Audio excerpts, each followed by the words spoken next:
So I'm writing this during the height of the COVID-19 quarantine. Honestly, I was worried that I wasn't going to be able to finish these videos before No Time to Die came out, so that delay really saved my ass. But those of you watching in the future might see references to a strange time called 2020. You can ask your parents if you want, but take it from someone living in this time that it was pretty fucking awful. We thought 2016 was bad, but nope, it gets so much worse. So if you're watching this in 2024, you're honestly probably dead from nuclear war or a meteor collision or something at this rate. Good luck, and thank you for taking time off from fighting zombies to watch this video. Guys, I gotta be honest with you. I've been looking forward to this because Timothy Dalton is my favorite James Bond, and these two movies are my favorite two James Bond movies. Yes, number 1 and number 2. I'm not joking. It's not like, oh, that subversive big beak, what a cheeky motherfucker, saying his favorite Bond movies are the ones remembered the least by popular culture. Well, fuck you. I don't owe you an explanation. Okay, so here it goes. Roger Moore aged out of the role in 1983, but then he came back anyway and made A View to a Kill, which was generally kind of shit. After that, he aged out of the role for real, and the producers brought in Timothy Dalton. He was considered for the role in On Her Majesty's Secret Service, but turned it down because he felt he wasn't mature enough. George? Dalton only made 2 films as James Bond, The Living Daylights and License to Kill, and both are literally the pinnacle of cinema. Let's talk about Timothy Dalton's stint as James Bond. But before we start, you're probably wondering why my audio sounds like I'm recording from war-torn Afghanistan. That's because I am. War-torn Afghanistan is a phrase as relevant today as it was in 1987. How depressing is that? Now I'm depressed. Hooray!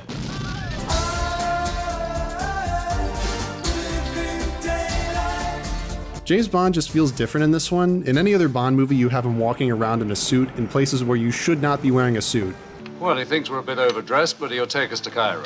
But Dalton's got like a nice sweater and a leather jacket. He looks so fucking comfortable. This is the first James Bond who feels like he might be an actual person instead of an alcohol-fueled quip machine. It's partly to do with stronger writing and also with Dalton's history as a stage actor instead of an advertisement for Turkish delight. Big fry. The first half of this movie has everything. Opera snipers, lasers, cute date selfies, smooth jazz, a man cleaved in half by a door. Bond almost shoots a kid. Holy crap, is all this food for him? Cello sledding, heavy security. Even the milkman gets patted down. But you don't fuck the milkman fucks you. Optional extras. What is this? I've had a few optional extras installed. Intrigue, betrayal, side boob. It also feels very late 80s, which I like for some reason, even though scientists have definitively proved that the 80s was a mistake. Something we're making for the Americans. It's called a ghetto blaster. Then the second half kicks in, and they're still fucking introducing characters in the third act. Maybe war-torn Afghanistan was more fun in the 80s, but nowadays it's just kind of depressing. I'll just add that I also love Kara. She kind of grounds the movie. Unlike literally every Bond girl ever, she's actually playing a normal person with normal aspirations caught up in circumstances beyond her control. And part of the movie is her realizing this and taking charge. You can't leave him. You owe him your life. There's nothing more I can do. Yes, there is. Bond doesn't even really view Kara as a sexual conquest, or he doesn't think that it will improve his chances of completing his mission. You will need your usual suite. Not tonight, Hans. Something with a second bedroom. These actors just have some really good chemistry.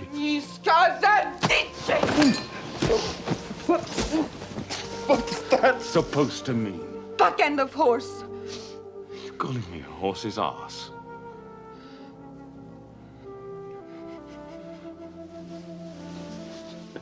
If you've been following my videos up to now, you might have noticed an element of these movies that I almost never like.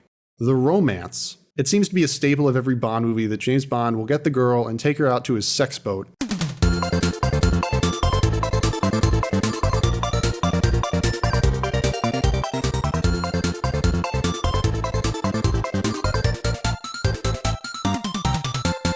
Even if they have absolutely no chemistry and it makes no sense in the narrative. But this movie is structured like a romantic comedy, with all the appropriate smash cuts. I must get my cello. No way.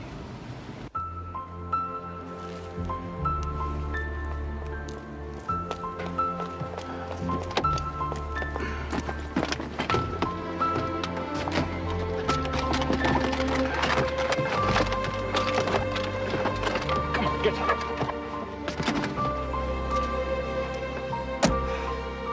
Why didn't you learn the violin? You have the meet cute, Then you have the second meetup. Then you have them bonding, James bonding. No more. Then they have the second act falling out that propels them into the third act where they realize that they were in love and they want to fight for that and also help the Mujahideen resistance. I like that. I like romantic comedies. I like Sleepless in Seattle. Fuck you. There's a nice romance, really is. But this guy Bond is a bad bet. I mean, you gotta know that. I love The Living Daylights, but I'm not going to make a video on it because I have too much respect for it. So instead I'm going to talk about License to Kill.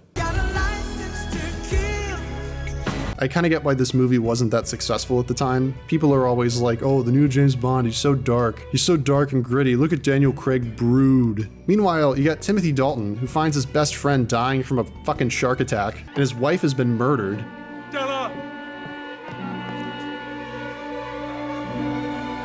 This movie is hardcore. James Bond is absolutely brutal. He feeds a guy to a shark, harpoons another guy, throws a guy out of a plane, sets a guy on fire, he drops a guy into a cocaine grinder. This movie has some hardcore shit. You have The Living Daylights that's almost like a romantic comedy, and then all of a sudden this guy's head explodes like fucking scanners. The plot. Felix Leiter has invited James Bond to be his best man, even though he wasn't James's best man at his wedding. Wasn't even invited. But then Felix's new bosses at the DEA tell him that drug lord Franz Sanchez is in town to take an anatomy class. What did he promise you? His heart? Give her his heart. Felix is now working for the DEA, and not the CIA, because early in his career he made a commitment that he wanted to work for the US agency responsible for overthrowing the most governments. They brought back David Hedison to play Felix Leiter, you know, from the Pimpmobile scene in the last one. Get me a making a white pimpmobile. And thank fuck, because Felix Leiter is in The Living Daylights for like 20 seconds, and he's the worst part of the movie. You can actually time when the movie goes from being the greatest thing ever to kind of terrible from when he shows up. You mean this is a put-up job? Are you telling me this is a put-up job? You mean this is a put-up job? Are you telling me this is a put-up job? Are you telling me this is a put-up job? What's the deal with put-up jobs? But the DEA couldn't catch Sanchez. Probably shouldn't have been running in slow motion there, guys. Luckily, James Bond is a crazy person, and he is determined to find a way out of this wedding. To literally everyone's astonishment, this stupid stunt actually works. Leiter and Bond parachute into the wedding. At the reception, everything is going great. Felix and Della give Bond a flamethrower shaped like a lighter, and everyone is so happy. I just love having both my legs, and I love not being murdered. Haha, this is just like the opening of every revenge movie ever. Sanchez offers $1 million to anyone that will help him escape. He's rescued by a stunt Tom Cruise ripped off in Mission Impossible Fallout. It was fucking Ed from Twin Peaks. I should have known. Sanchez learns that Leiter didn't get a bachelor party because James Bond is a terrible friend. When he hears this, he decides to throw Felix one wild night. One thing leads to another, and Felix gets eaten by a shark. Meanwhile, Bond learns from some rando in an airport that Sanchez escaped because the airport has more security than usual. Imagine if this took place today. Bond would be like, wow, you guys have a lot of security. And the automatic ticket dispenser would be like, yeah? He drives to Felix's house, but thankfully the boys had the presence of mind to tuck him in on the couch when he was blacked out. They did kill Della though, so it's a mixed bag. Bond decides to take the law into his own hands, even though the law was technically already in his hands because, you know, he's a cop. He breaks into the maggot warehouse and kills Ed.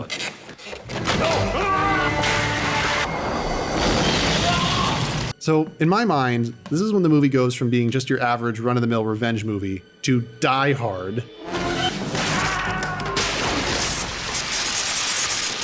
Bond gets taken off the case, even though he's been more successful at it than anyone else. I never understood this growing up. It's like, you did your job and busted a major drug distributor, but now you're suspended. Because we're not a country club 007. Bond escapes and MI6 tries to kill him. That's a pretty shitty exit interview. He boards Milton Crest's boat, the Wave Crest, a terrible name for a terrible boat. If I owned a boat, I wouldn't name it Big Boat Entertainment. That'd be so lazy. Sharky gets killed, but Bond doesn't have time to have a second revenge plot, so he immediately ties up that loose end. He then jumps into the water and starts stabbing a submarine filled with cocaine. Holy shit, that's a lot of coke. Honestly, the only way he's able to do this is because he's so wired right now. He literally took a bath in cocaine. He throws this guy out of an airplane, then he throws the second guy out. What crap luck to be the first guy that falls to his death, and then to have the second guy make a gentle splashdown. Now Bond has a plane and 3 cubic yards of cash. He goes to Felix's house and remembers where Felix hides his DOS porn. She must be ready to kill me. He also finds some files that lead him to Pam Bouvier, a CIA freelancer and open carry activist. Pam used to be a US Army pilot before she was laid off when the Department of Defense suddenly remembered that the Air Force existed. And Bond just happens to need a pilot to chauffeur him around. And that's when we meet Dario, played by Benicio del Toro, on his first step down the long road to finally being cast in his defining role as Swiper the Fox in the Dora the Explorer movie. Hola. What the? Hey, the fox just flew by now. Where is it? Where is it? Where is it? This guy can't hold his whiskey, this guy can't hold his gun, then someone tries to stab Bond with a swordfish, so they decide it's time to leave. But Pam and the boat get shot. She was wearing a bulletproof vest, but sadly the boat was not. So now they're stranded at sea. Oh no, Pam, what are we gonna do now? How is this gonna solve your problem? They fly down to Isthmus, which is definitely not Panama, so James Bond can kill Sanchez, who is definitely not Noriega. It's funny, Bond is in Isthmus and he's running around like, how do I kill this guy who walks around in public everywhere? When Charles J. Guiteau was trying to kill President James A. Garfield, he wasn't like, oh, let me go to his bank and deposit $6 million and then play cards at his casino, and that'll get me up to his office. He just shot him at the train station. Pam gets a haircut. I remember haircuts. My last one was literally a year ago. Sanchez is using a televangelist named Professor Joe Butchard to market and sell his cocaine, which surprised me. Usually, televangelists are a lot slimier. COVID-19! COVID-19! I blow the wind of God! The wind of God! On you. On you. You are destroyed forever. You are destroyed forever. And you'll never be back. And you'll never be back. Bond introduces himself to Sanchez, I think as some kind of event planner. You're a party planner? More like a party executioner. But Sanchez doesn't have any major events coming up, so he says he'll keep him in mind. All in all, it's a much more pleasant interview than the last one. So Bond goes back to his hotel room where he finds Q has smuggled in plastic explosives and toothpaste. He took this on a plane. This movie is the sole reason for the 8 ounces or less rule. He also has a high-powered rifle disguised as a camera. It has a palm signature reader, so only Bond can fire it. And let me just drop this down 1 point. He goes to the top of the building by sneaking on top of the elevator. And we're just going to knock this down another point. Sanchez is giving a presentation to Asian investors. He's trying to sell franchise rights to his cocaine operation. Is cocaine something people would be interested in franchising? Is there a lot of brand recognition in the cocaine industry? After asking all these very sensible questions, Kwang convinces Sanchez to put on a tour of his drug factory. But there's just no time to organize it. That's when James Bond follows up on his interview. Then, from literally out of nowhere, ninjas attack James Bond. Fucking ninjas. They take him to a random hut in the forest where he meets Fallon, another MI6 agent who was sent to find Bond because he forgot to take his insulin when he went rogue. But before he can give him his shot, Sanchez starts blasting the shack with a tank. Everyone dies and Bond goes into a diabetic coma. Bond wakes up in a very soothing location. So Sanchez thought Bond had been kidnapped by his assassins, rescued him, and brought him to his house. What a nice guy. That's the kind of boss I want to work for. You seem to be in a lot of trouble, so I personally took care of you and nursed you back to health. I also paid your medical expenses, including dental and vision. You never have to worry about your insulin again, my friend. And you know, for my money, like if I was going to assassinate Sanchez, I'd do it here. Like his office has that thick glass. He's sitting up there behind 2 inches of armored glass. I'd need a cannon to get to it. But here, you think the window installer fucked his sister or something. Just park a boat out there, shoot him through one of the many open windows. Bond did not do enough reconnaissance. Dude's got a fucking funicular in his house. So Bond tells him that he used to work for the British government as a party executor. And Sanchez is like, I have a friend coming in tonight. We should throw him a welcome party. Bond keeps telling Q to go home. Goodbye, Q. Thanks for all you've done. What? Now go. I told you to leave, Q. We couldn't go without knowing what had happened to you. Get your bags packed, Q. This is where you leave. But Q never goes home, because Q is the most loyal friend of all. Then he yells at Pam for breaking quarantine and visiting Heller. She said she was trying to get Heller to recover some Stinger missiles Sanchez had acquired so he wouldn't shoot down jetliners. But Sanchez has a tank. I'm not sure what Stingers are going to add to this already militant threat. Like, did he not already have Stingers? Crest is coming into town, so Bond decides to frame him by planting stolen money on his boat. By the way, I just love the scene of Crest trying to explain the plot of a James Bond film to a guy in that Bond film. You have this right. He water skied behind the plane. Jumps on it. No. He was, he threw the pilots out and flew away. Like a little bird. What does every party need? Balloons. Can I even show this on YouTube? No, whatever. Not a good time to lose one's head. Oh, indeed. That's not the way to get ahead in life. No. It's a shame he wasn't more headstrong. He'll never be the head of a major corporation. Sanchez hires Bond to help him woo the Asian investors. I could use an event planner of your caliber in my organization. Then Lupe, you know Sanchez's girlfriend from the beginning, sleeps with Bond and then goes to brag about it to Pam and Q. Bond's just left in convoy. Fuck this rake. They go to Professor Joe's cult compound, and unlike every other cult that has ever existed, this one is not on the level. Can you believe it? It's just a front to disguise a massive drug factory. Bond puts on his face mask. I would make a joke, but that would date this video even more than it already is. Benicio is like, the virus is a hoax, man, take it off. Then Benicio remembers him as the guy who planned that one party with the swordfish. So Bond drops his playlist. It's so fire that the entire chemical facility bursts into flames over the course of 3 minutes. Isthmus has terrible fire codes. You think the architects never heard of a fire-rated wall. Then Bond is like, I'm about to start this man's whole career, and throws Benicio del Toro into a grinder. Bond and Pam escape in a plane. Dalton cops a feel. He jumps onto one of the gas cocaine tankers. Sanchez tries to kill him. Hijinks ensue. Truman Lodge gets fired. It's just not a great day for Sanchez. They crash the truck. Sanchez gets covered in gasoline. This is clearly not the day he planned for himself. So Sanchez is about to kill Bond with a machete, and James Bond's life flashes before his eyes.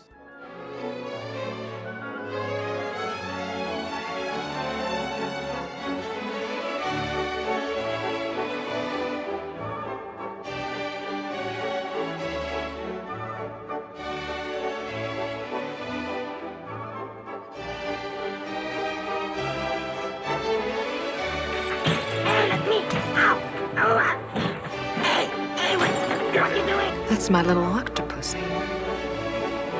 Give us me kisses. Give us me kisses. Well, really, Mr. Bond. We're free. Carla, we're inside a Russian airbase in the middle of Afghanistan. Oh shit, yeah, the lighter. The end. How do I put this? The ending of this movie has no balls. You have this dark movie. James Bond feeds a DEA agent to a shark. A guy's head explodes. MI6 literally tries to kill him. Twice. Then at the end, you got James Bond at this party at Sanchez's house. He's like on the phone with Felix, like, James, you got your job back, and don't worry about me, I'm fine. I'm only missing my leg and my murdered wife. It's such a clean end to this saga, it feels wrong. This is something I think Skyfall improves on markedly, where you know things aren't the same, but life goes on kind of message. I wanted one scene. Bond and Leiter are fishing in a peaceful lake with the lures that Sharky made. Remember your other friend that got murdered? And Felix is like, does it ever get any easier? And Bond says something melodramatic like, the wound stays the same. You just grow around it. It helps. Friendship. It helps. And then Pierce Brosnan fucking comes out of the lake and slaps Dalton right in the face. Don't be such a pussy. The end. Conclusion. These movies are really poorly remembered among the general population. A little part of me is betting that this will be the least viewed of my Bond series. Oh, we got 12 views instead of 30. What a huge disparity. I think part of the reason On Her Majesty's Secret Service is so revered and remembered is because it's really shocking. It's unique among the rest of the series. There really hasn't been another Bond film to go this far.